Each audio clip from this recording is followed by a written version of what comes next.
ထွက်တော့မထည့်တော့စပင်လေးကိုတော်တော်လေးစီးလိုက်တယ်ပါနော်အပေါ်စမိတ်စာအထူကြီးအပေါ်ပိုင်းလေးကိုဒီဇိုင်းအပေါ်ဟာလေးကိုယူပြီးတော့စီးပြီးတော့အောက်ပိုင်းရဲ့စပင်ကြီးချလိုက်တာပေါ့အဲ့ဒါကိုဒီလိုလုပ်လို့ရှိရင်သိမလာဘူးနော်အဲ့လိုမလုပ်ကြပါနဲ့ဒီလိုလေးနည်းနည်းလေးစပင်လေးကိုခွဲစီးထားသလိုမျိုးလုပ်ပြီးတော့အဲ့လိုလေးလုပ်လိုက်လို့ရှိရင်တော့ရပြီပေါ့နော်အဲ့တော့အိမ်သာသွားလို့မလားခဲ့ကြတော့မိုင်းလေးတော့ပြည့်မယ်နော်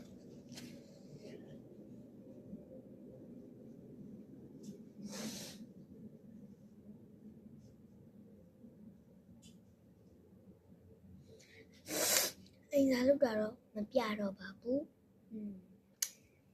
အိမ်သာလောက်ပြလို့ရှိရင်ပြီးလို့လုပ်ပြတော့ဒီတိုင်းလေးပဲโอเคအားလေး